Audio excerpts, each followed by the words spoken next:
Welcome back to Golden Rule Radio. We're going to take a quick glimpse into the precious metals market this week. Robert, start us off with gold. Gold's been pushing higher with the volatility in the equities market, and we like to see that because we think that's what should be going on when you have volatility in the equities market.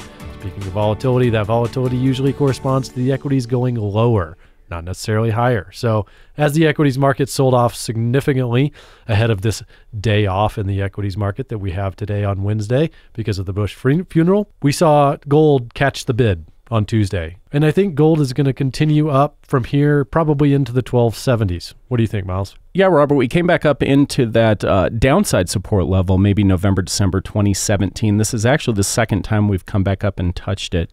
The rebound off of that level was pretty weak. I mean, we stayed above 1200 in November. Now we're back up to that 1240-ish range. So if we push past here, next stop somewhere in the 1260s. I mean, that's our 50% line.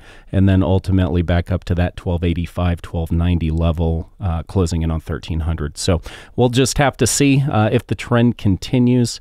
With Powell's announcement stating that they're less likely, not guaranteed not to, but less likely to raise interest rates, the expectation of the Dow turning up, that hasn't happened. In fact, we're sitting just above that January 2nd open now and pushing down towards it. So we may be ending the year off as a down year in the Dow, and I think that ends up looking pretty good for gold. I agree, and we should point out that the last 5 years, I think it's been 5, where gold has formed some kind of bottom here at the end of the year, and this year may not be any different. So if you're looking at adding up to a position, now has been in the last few years the time to do so before we catch wind in the sails with gold going into January and then through the first part of the year. So moving on over to silver, the other side of the discussion, if gold's been strong, silver hasn't been, although we have had a little bit of strength shown here over the last month since the beginning of November. However, we're still in that $14 high side, $13 low side range.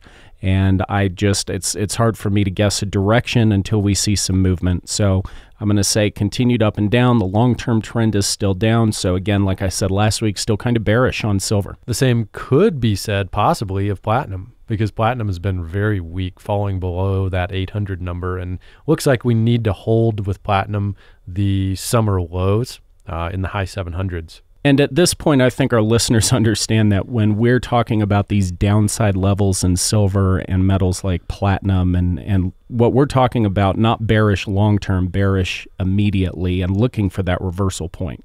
I mean, we've been talking about the gold to silver ratio, the gold to platinum ratio for quite a while now, and those still tend to be metals that we think have the greatest upside potential and the best opportunity among all the metals. Should we even talk about palladium? Well, I think it's fun to look at what the chart did. I mean, we had a 1, 2, 3, 4, 5 kind of 3 drives pattern up on the palladium, and that will be true if we turn down here. So we'll have to see if we turn down, but we're right into that 0.5 on a 3 drives pattern, and we could see a reversal down for a period.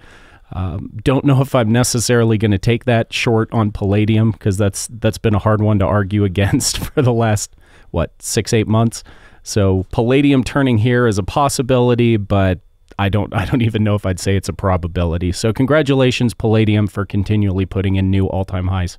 So wrapping up the metals, Robert, I got to tell you, Tori and I kind of stumbled through the dollar because we didn't have you here last week. So we've been kind of following this long-term pattern that we think is playing out. Where do you think the dollar's going? Down, period, down. It may go up before it goes down, but long-term, bigger trend will be down. The rest of the world is just moving away from the dollar.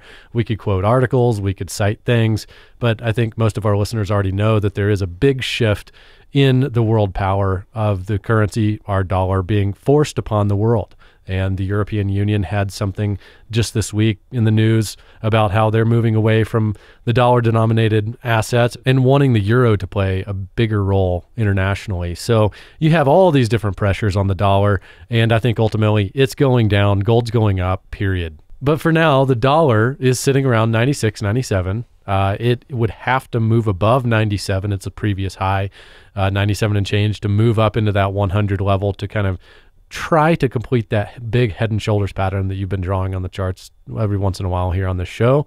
But ultimately, the dollar's going down, and we'll see when that occurs. It could correspond to this bottoming in the gold price that I think we're going to see, just like we have the last few years here seasonally at the end of the year, and then rise in gold coming in the beginning of this year. I think that will also correspond to the rise in the euro-dollar pair moving higher.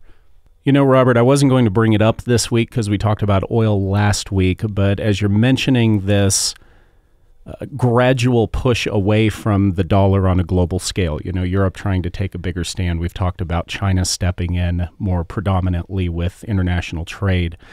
Just this past week here in OPEC news, Qatar has decided they're going to be leaving OPEC.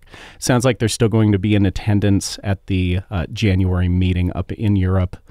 But going forward, they don't plan on being part of the OPEC nations. Now, that's not a huge deal as far as oil production goes because Qatar is one of the lowest producing countries, but they're a pretty massive producer of natural gas in competition with the U.S., and that's what they plan on moving more towards. So what has fascinated me over the last 5-10 years is just these tiny little chips getting taken away from the hegemony of the U.S. dollar on a global scale. That's a really good way to put it.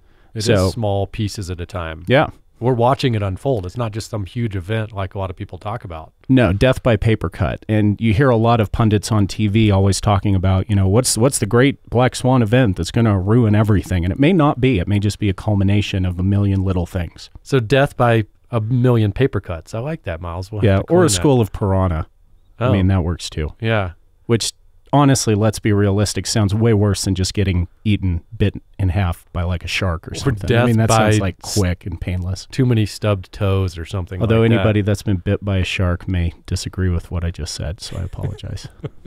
Death by something, I think, is the point. And I didn't read the article yet, but I saw, just in closing, a headline on an article today that said something to the effect of, why buy gold? ...